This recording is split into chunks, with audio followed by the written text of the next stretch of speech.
말씀은 사사기 2장 1절에서 19절 말씀입니다. 사사기 2장 1절에서 19절입니다. 구약 362페이지에 있습니다. 우리 한 절씩 우리 함께 교도하도록 하겠습니다. 여호와의 사자가 길갈에서부터 복임으로 올라와 말하되 내가 너희를 애굽에서 올라오게 하여 내가 너희의 조상들에게 맹세한 땅으로 들어가게 하였으며 또 내가 이르기를 내가 너희와 함께한 언약을 영원히 어기지 아니하리니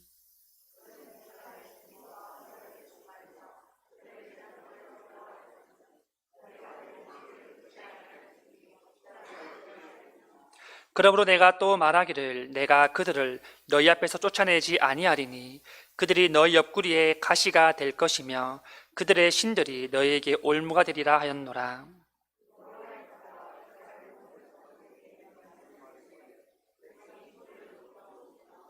그러므로 그곳을 이름하여 복임이라 하고 그들이 거기서 여호와께 제사를 드렸더라.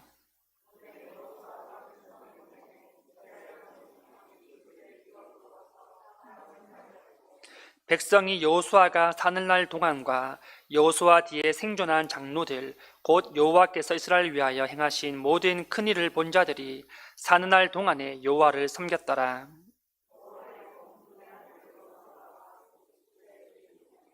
무리가 그의 기업의 경내 에브라임 산지 가이스산 북쪽 딥낫 헤레스에 장사하였고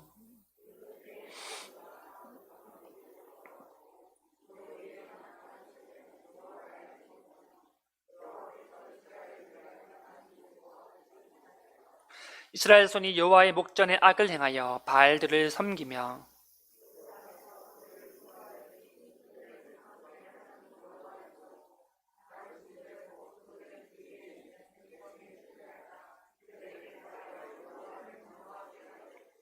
곧 그들이 여호와를 버리고 바알과 아스타롯을 섬겼으므로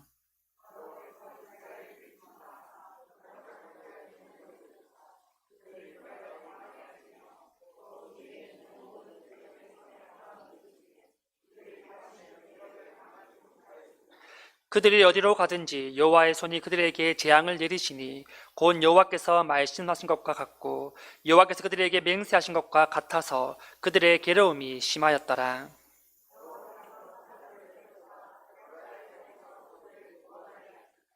그들이 그 사사들에게도 순종하지 아니하고 오히려 다른 신들을 따라가 음행하며 그들에게 절하고 여호와의 명령을 순종하던 그들의 조상들이 행하던 길에서 속히 치우쳐 떠나서 그와 같이 행하지 아니하였더라.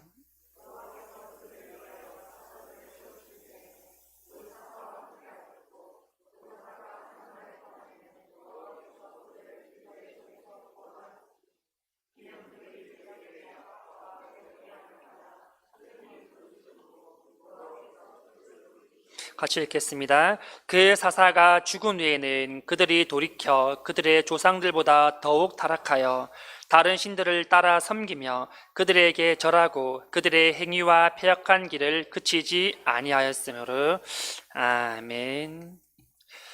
여러분, 우리는 바쁘게 인생을 살아가다 보면 사람은 같은 패턴의 삶을 살아가고 있음을 우리는 종종 느끼게 됩니다. 학생 같은 경우에는 집, 학교, 학원, 집, 그 패턴을 지금 살아가고 있습니다.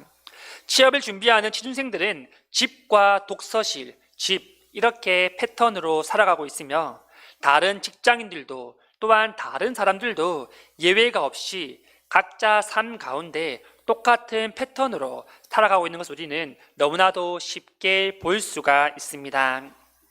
우리는 이러한 패턴이 너무나도 익숙하기 때문에 깨트리려고 하지 않습니다. 당연한 순리처럼 받아들이고 우리는 살아가게 되어지는 것이죠. 그러다 보니까 우리는 여러분 무력해집니다. 사람들은 인생이 재미없다고 그렇게 말해요. 왜냐하면 똑같은 패턴의 연속이기 때문이죠. 우리 청년회에서는 매주 말씀을 보기 전에 함께 개인적으로 삶을 나누는데요. 청년들의 삶을 들어보면 늘 같은 패턴입니다. 그래서 오히려 많이 지쳐 보이기도 합니다. 그렇다고 해서 이 패턴을 깨트리기에는 너무나 익숙하고 여유도 되지 않는 그런 힘든 생활들을 청년들도 그렇게 지금 살아가고 있습니다. 여러분, 이게 우리의 지금 현실이라는 겁니다. 하지만 오늘 말씀을 통하여서 우리가 깰 수 없다라고 생각한 이 패턴을 과감하게 깰 수 있기를 간절히 소망합니다. 우리의 삶을 조금 더 활기차고 조금 더 활력 있게 변화시킬 수 있기를 간절히 소망합니다. 모세를 이은 이 여호수아가 가나안 땅에 있는 이 아모리 족속을 치면서 이스라엘 백성들은 힘을 얻어서 가나안 땅 정복을 열심히 하기 시작합니다. 모세는 여호수아 24장 15절 후반절을 보시면 이렇게 말하는데요. 너희가 섬길 자를 오늘 택하라. 오직 나와 내 집은 여호와를 섬기겠노라 라고 그렇게 백성들 앞에서 선포합니다. 다시 말해서 나의 가정은 하나님만 섬길 테니 너희는 누구를 섬기겠느냐라고 그렇게 백성들에게 질문을 지금 던진 것이죠.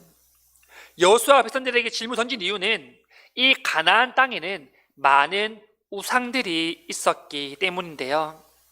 이스라엘 백성들은 출애굽을 시작해서 광야 생활, 그리고 여리고성을 정복하고 아이성을 정복하고 주변의 많은 강대국들을 무너뜨리고 이 가나안 땅까지 들어오면서까지 하나님의 일하심과 역사하심을 그들이 직접 경험하고 눈으로 보았던 세대들입니다. 그렇기 때문에 이들은 여호수아 24장 21절 하반절을 보시면 이렇게 고백합니다. 우리가 여호와를 섬기겠나이다. 이제 가나안 완전 정복이 여러분 얼마 남지 않았는데요. 하지만 이 가나안 정복이 모두 끝나기 전에 여호수아가 죽게 됩니다. 위대한 지도자 모세에 이어서 위대한 지도자인 이 여호수아까지 하나님의 부르심을 받게 된 것이죠. 여호수아와 함께 하나님만 섬기겠습니다라고 그렇게 작정하고 고백했던 이스라엘 백성들은 결국은 이 가나안 정복 전쟁을 완전히 성공시키지 못하게 됩니다. 그 이유가 무엇이냐면 이 여호수아가 죽은 후에 이스라엘 백성들이 하나님을 온전하게 의지하지 아니하고 가나안 문화를 받아들이며 이 가나안 땅에 존재하는 그런 신들을 하나 둘씩 섬겼기 때문입니다. 이 결과 완전한 정복을 앞두고 오히려 가나안 사람들의 압제를 받는 대역전의 비극들이 일어나기 시작합니다. 2절 말씀입니다. 너희는 이 땅의 주민과 언약을 맺지 말며 그들의 제단을 헐라하였거늘 너희가 내 목소리를 듣지 아니하였으니 어찌하여 그리하였느냐. 이 장면은 이 여호와의 사자가 길갈에서부터 보김까지 올라와서 이스라엘 백성들에게 선포하고 있는 그런 장면인데요. 이 가나안 땅 정복 전쟁을 수행함에 있어서 하나님의 말씀대로 가나안 족속을 진멸하고 끝까지 나가야 되는데 이들은 오히려 지금 그들과 동거하면서 그들의 문화를 받아들이고 그들과 같이 공존하면서 살아가고 있었다는 것입니다. 그 모습을 책망하기 위해서 여호와의 사자가 이들을 찾아오게 된 것이죠. 말씀하시길 이렇게 말씀합니다. 이 땅의 주민과 언약을 맺지 마라. 그들의 제단을 헐어라 라고 했는데 왜 너희가 내 목소리를 듣지 않았느냐, 왜 너희가 내 말을 듣지 않았냐라고 그렇게 하나님께서 이들을 책망하고 계시는 것이죠. 지금 상황을 보면 여러분, 이 베냐민 자손은 예루살렘 안에 있는 이 여부 족속을 쫓아내지 못한 상황입니다. 그리고 베델을 정복했던 이 요셉 지파는 그 땅의 사람들을 선대하고 그 땅에서 살 수 있도록 배려하면서 그 사람들과 그 가나안 사람들과 함께 동거동락하며 살아갔다는 것입니다. 하나님 명령하신 대로 순종하지 아니하고 자기가 편한 대로 자기에게 이익이 되는 쪽을 선택해서 이스라엘 백성들이 점점 살아나가기 시작합니다. 그렇게 되자 이 가나안 땅에서 처음에 두려움에 벌벌 떠던 사람들이 이제는 나갈 생각을 하지 아니하고 오히려 그 자리에 더 정착하며 살아가기 시작했습니다. 그러다 보니까 심지어 이 단지파는 아모리 족속에게 쫓겨나서 결국은 땅을 차지하지도 못하는 그런 상황들이 벌어지기 시작합니다. 이 하나님 말씀이 선포되는데요, 3절 말씀입니다.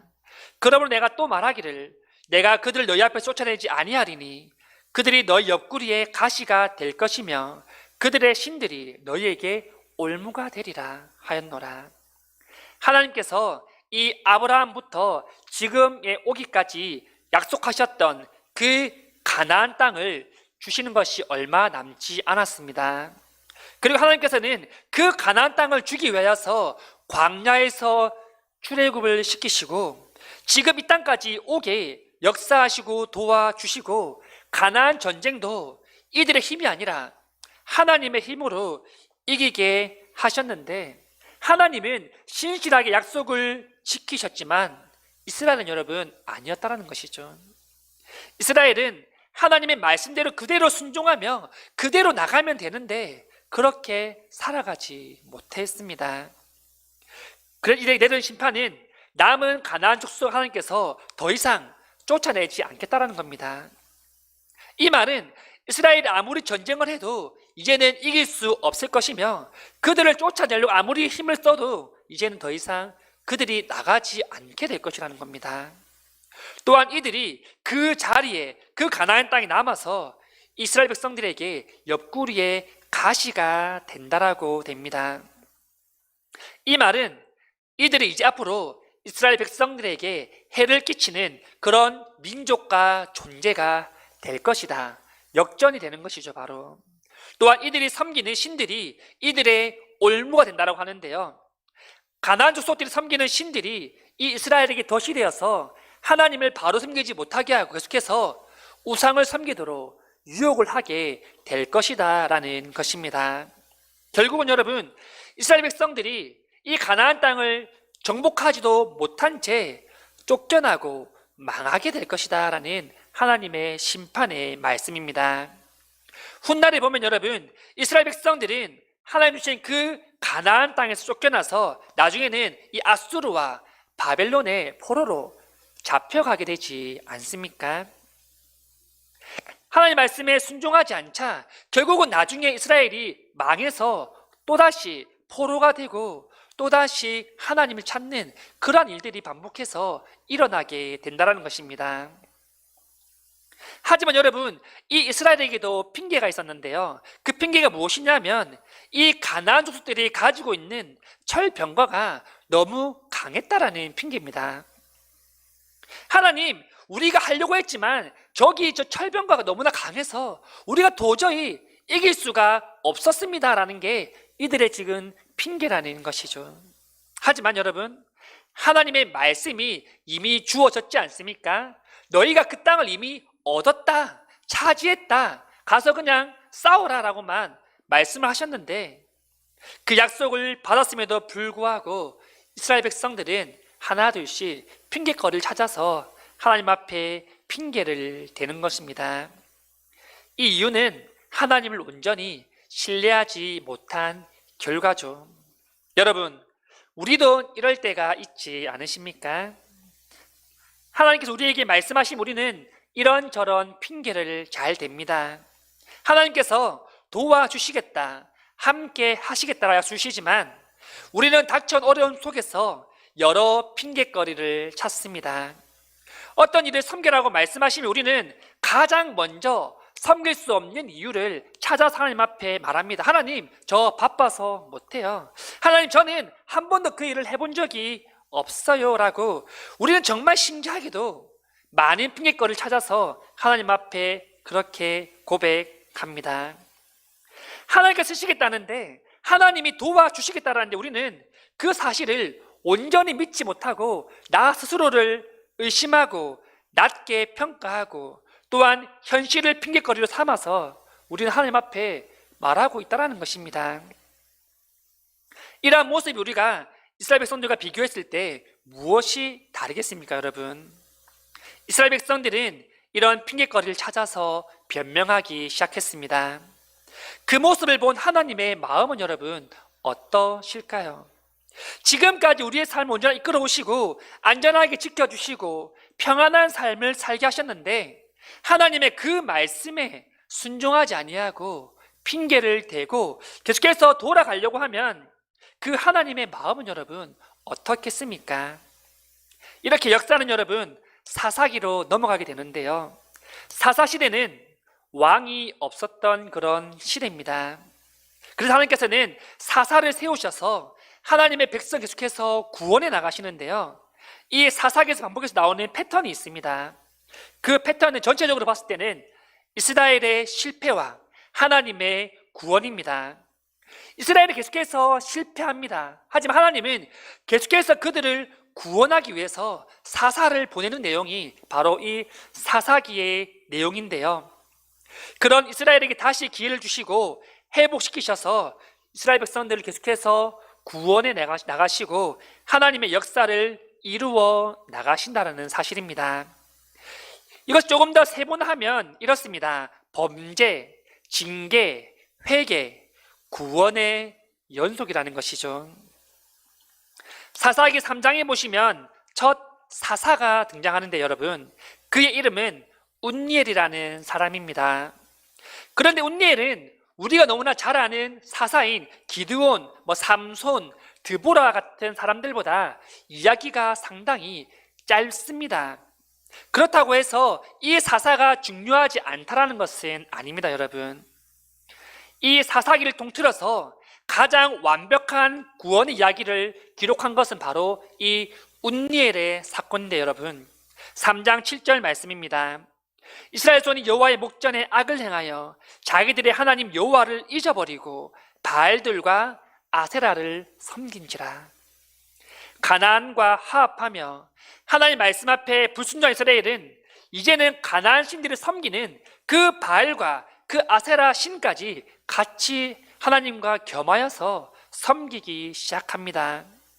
이 하나님은 이스라엘 백성을 메소포타미아 왕인 이 구산 리사다임이라는 왕에게 무려 8년을 넘기게 되십니다.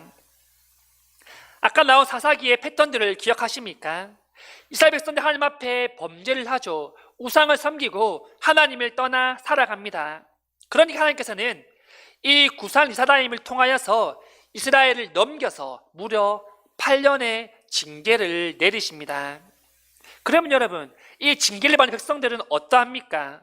힘들지 않겠습니까? 그러면 다시 회개하기 시작합니다. 다시 하나님을 찾기 시작합니다. 왜냐하면 너무나 견디기가 힘들기 때문이죠. 이때 과거에 그들을 도우시고 함께했던 하나님이 그때서야 생각이 나게 된 겁니다. 그러면 다음 단계가 무엇입니까? 바로 하나님의 구원의 단계입니다. 이스라엘 백성들이 회개하며 하나님 앞에 부르짖을 때 하나님은 또다시 사사를 세우셔서 그들을 구원할 계획들을 계속해서 준비해 가고 이루어 가고 계십니다. 하나님 떠나 살 때는 언제고 너무나 살기 힘드니까 너무나 고통스러우니까 이제서야 하나님의 이름을 부르게 된다라는 것입니다. 중반절에 보시면 이렇습니다. 여호와께서 이스라엘 손을 위하여 한 구원자를 세워 그들을 구원하게 하시니 하나님은 이스라엘의 고통 중에 부르는 그 소리를 들으시고 그들을 구원할 구원자를 세우시는데요. 하반절에 보면 이렇게 말합니다. 그는 곧 갈렙의 아우 그나스의 아들 운니엘이라. 이 운니엘이라는 사사를 세우셔서 하나님께서 이스라엘 백성들을 내가 구원하겠다라고 말씀하고 계십니다.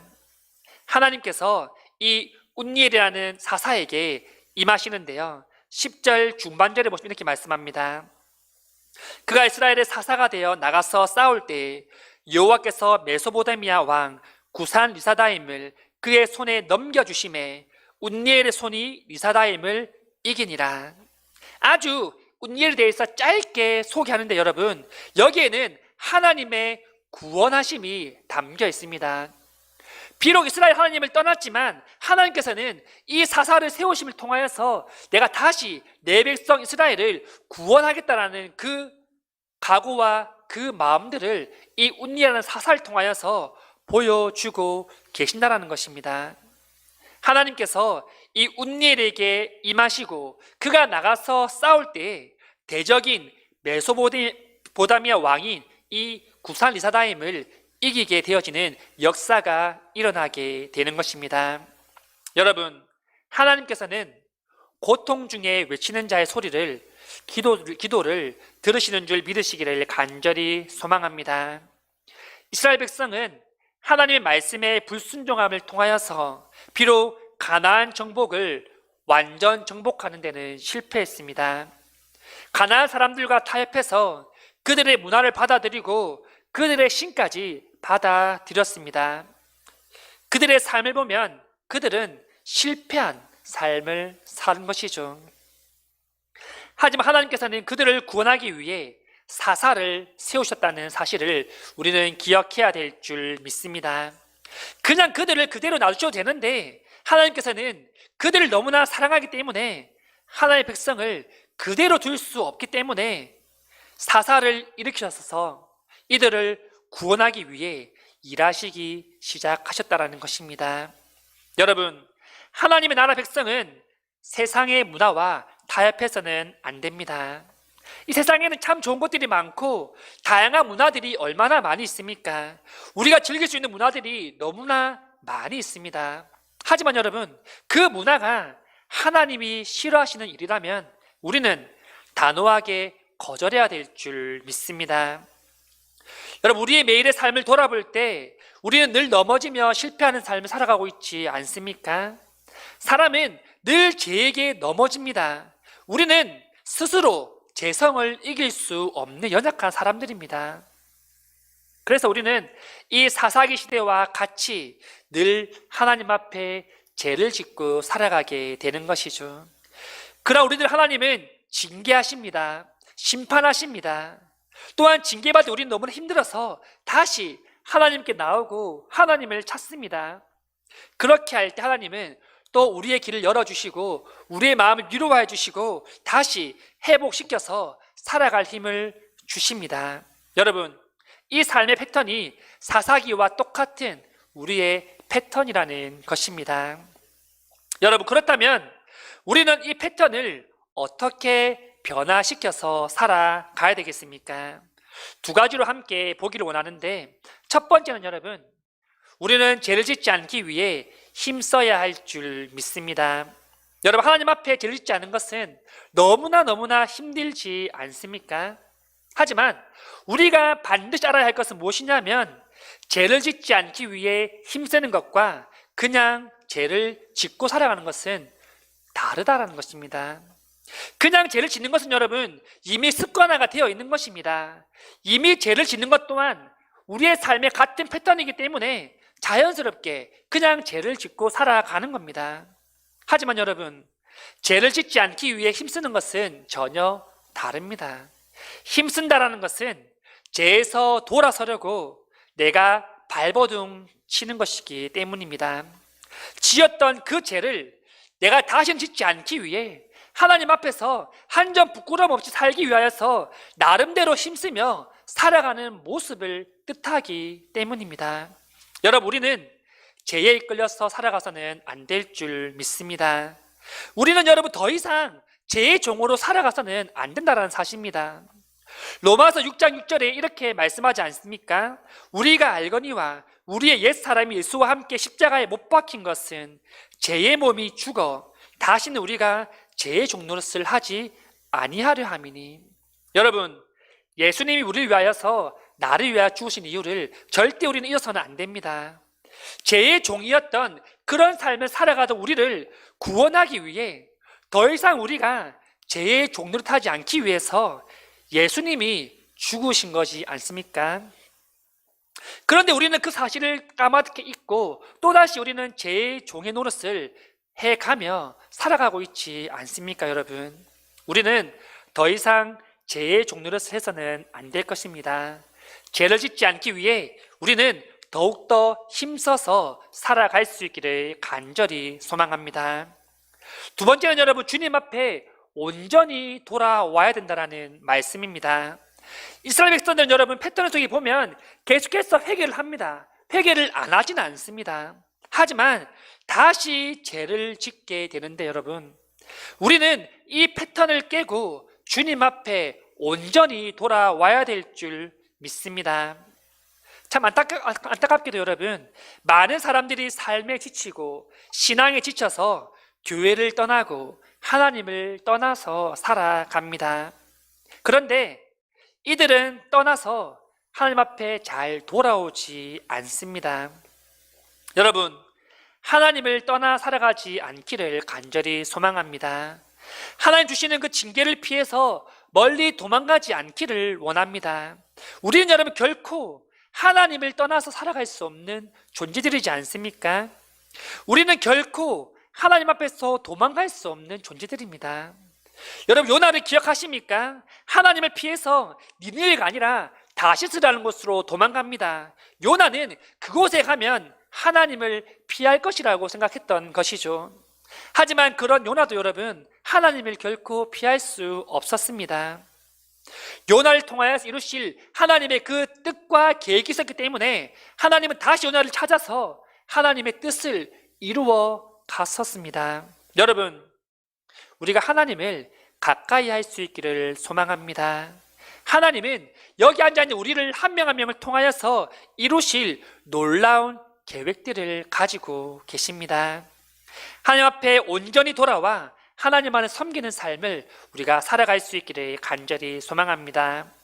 말씀을 정리하겠습니다. 여러분, 우리의 삶의 패턴을 깨뜨리고 살려고 할 때는 참 어렵습니다. 우리에게 마음의 여유가 없습니다. 우리가 살아가기가 참 너무나 바쁘지 않습니까? 하지만 그럼에도 불구하고 우리의 삶의 패턴을 깨뜨려서 하나님과 함께하는, 하나님께 드리는 그 시간이 우리 삶 가운데 꼭 있기를 간절히 소망합니다. 하나님께 나의 삶을 깨어 드릴 때, 하나님께 나의 가장 그 귀한 시간을 드릴 때, 하나님은 그 시간을 통하여서 놀라운 일들을 이루어 나가십니다. 지친 자들에게 위로를 주실 것이며, 힘들고 어려운 자를 이렇게 세우실 것이며, 병든 자들에게 치유와 회복을 주실 것입니다. 우리에게 필요한 물질적인 것들, 영적인 양식들을 하나님께 책임져 주시고 공급해 주실 것입니다. 언제입니까 여러분? 우리가 반복적인 패턴을 깨뜨려 하나님 앞에 기꺼이 드렸을 때입니다. 여러분, 이 반복적인 패턴을 깨뜨릴 때 우리는 아무 걱정, 아무 고민을 해서는 안 됩니다. 고민하면 여러분, 그것은 절대 패턴을 깰 수 없습니다. 내가 이 패턴을 깼을 때 실패하면 어떡하지? 이것을 깼을 때 다른 사람보다 뒤처지면 어떡하지라는 그런 고민을 하는 순간 우리는 절대 그 패턴에서 벗어날 수가 없습니다. 공부하는 중에 기도와 말씀하는 시간을 만들려면 다른 사람보다 뒤처진다라고 우리가 생각합니다.